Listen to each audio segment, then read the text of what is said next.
Alors de loin, là-bas au fond, vous pouvez voir les rosiers qui sont en fleurs. On va les se rapprocher un petit peu.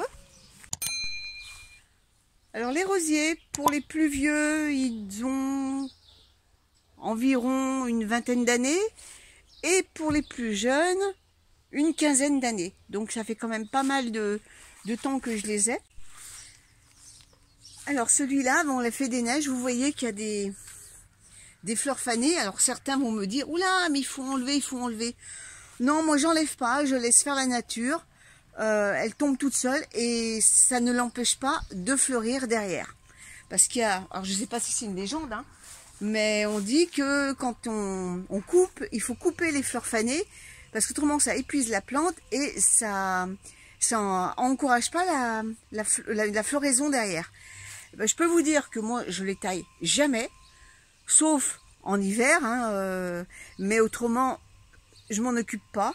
Ça tombe au sol, ça fertilise le sol en même temps, mais ça se débrouille. Je ne veux pas me créer des obligations inutiles. Là, vous voyez, il y a des pucerons, mais je m'en fiche complètement, parce que je sais qu'il va y avoir des coccinelles, un tas d'insectes qui vont venir grignoter tout ça. Je m'en occupe pas. Certaines feuilles sont malades. Eh ben tant pis, dans la nature, il n'y a personne qui vient badigeonner des produits contre la maladie du rosier. Ça se débrouille tout seul.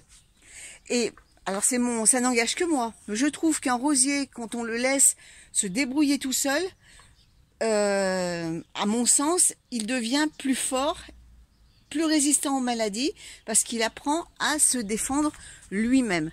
Alors que si on l'assiste, on lui met des tas de produits dessus contre la maladie de la tache noire, la maladie l'odium et compagnie, eh bien, il a l'habitude d'être traité et il fait aucun effort pour essayer de combattre la maladie. Ça n'engage que moi, hein, c'est ma version. Après, chacun pense comme il le veut. Hein. Ensuite, ce rosier-là, normalement, c'est un grimpant. Mais j'essaye depuis plusieurs années de le conduire en arbuste. Alors, il est en train petit à petit, mais c'est long. Il a toujours tendance à vouloir faire des grandes tiges. Mais voilà, il commence à prendre un peu de forme. Alors là, bon, c'est une fleur qui va être fanée. Mais regardez voilà la fleur comme elle est. Elle est superbe.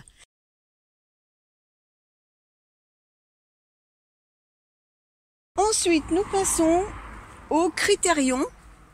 Alors lui, c'est un rosier, il doit avoir une vingtaine d'années aussi. C'est un des premiers rosiers que j'ai planté. Lui est un peu plus jeune. Hein.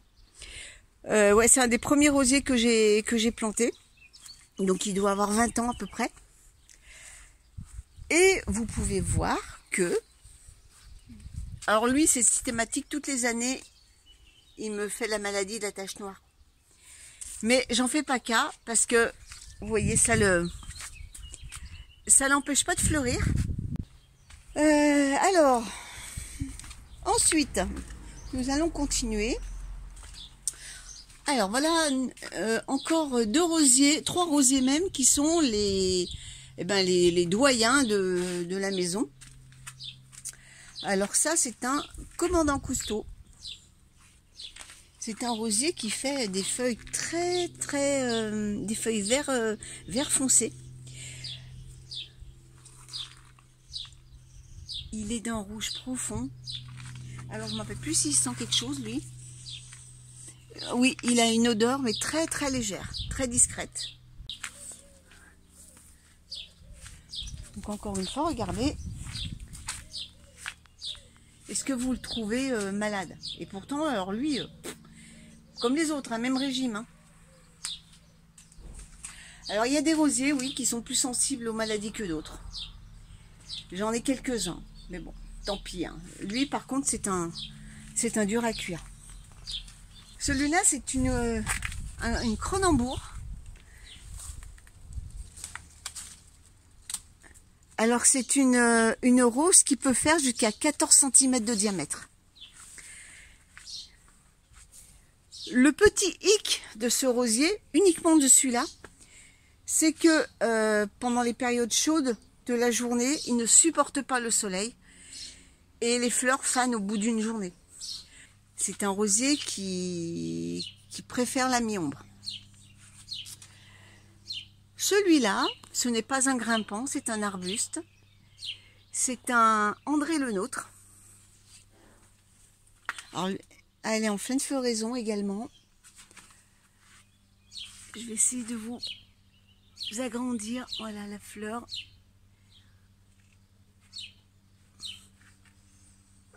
Et lui, il ne sent pas par contre.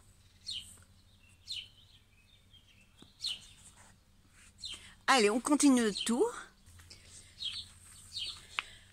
Alors, ce petit rosier là, c'est un rosier que je n'ai pas planté, qu'il est venu tout seul. C'est un rosier sauvage. Ça fait 3 ans qu'il est là, donc je l'ai laissé. Et puis là, il a fini de fleurir. Mais il fait des toutes petites roses, hein, l'églantine. Donc je le laisse. Alors, ça, celui-là, c'est le Henna Acnes. C'est un grimpant. Alors lui aussi,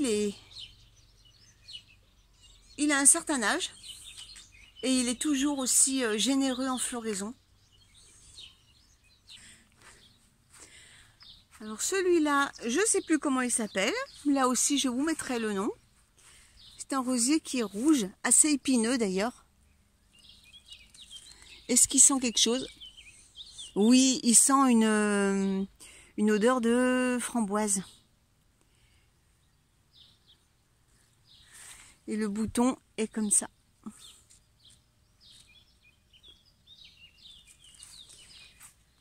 Alors celui-là, il est encore en bouton. Il fait des fleurs jaunes. Je sais plus le nom non plus, donc je vous mettrai pareil. Hein. C'est des fleurs jaunes. Je vous mettrai une photo quand il est en floraison.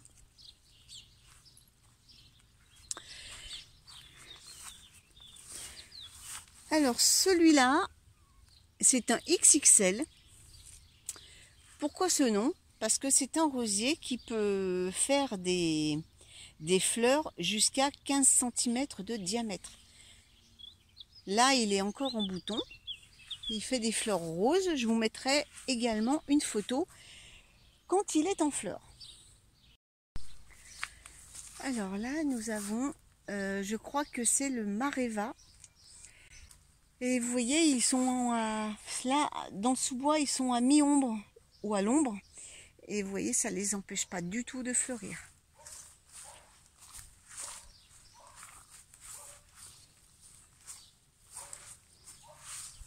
Également ce petit rosier à fleurs simples.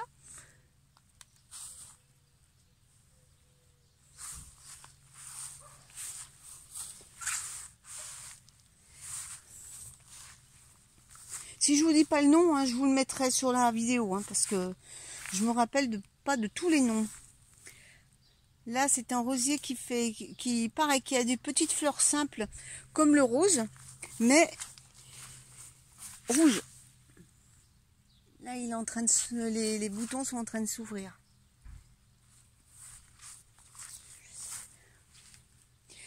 Ça, c'est la rose de Beaune. Il est magnifique.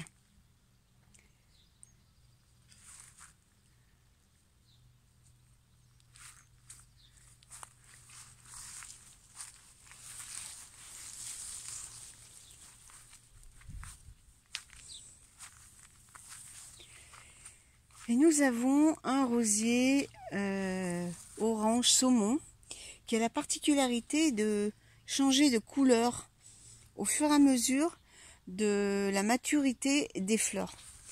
Alors au départ, le bouton est comme ceci. Ensuite, est-ce qu'il sent quelque chose? Léger. Ensuite, la rose devient comme ça. Puis elle s'éclaircit pour devenir ainsi. Et quand elle est en fin de floraison, le rose domine.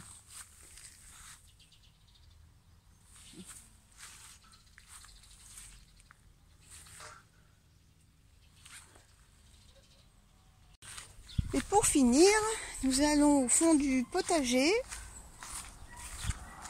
où j'ai 2 autres rosiers. Alors je vais essayer de vous le zoomer celui-là parce que c'est un blanc, c'est un White Symphony. Alors je sais pas si vous allez voir grand chose parce que j'ai le ciel, la luminosité qui... Mais je vous mettrai une photo. Ah, attendez, je vais vous agrandir tout ça.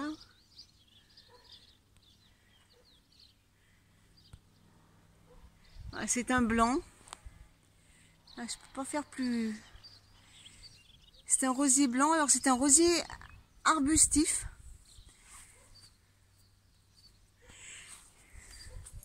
Je vais me reculer pour que vous puissiez le voir en entier. Il monte assez haut. Et le dernier, c'est un rosier type sauvage, c'est-à-dire qu'il fait des fleurs simples comme les églantiers. C'est un rosier qui s'appelle Roche. Alors lui,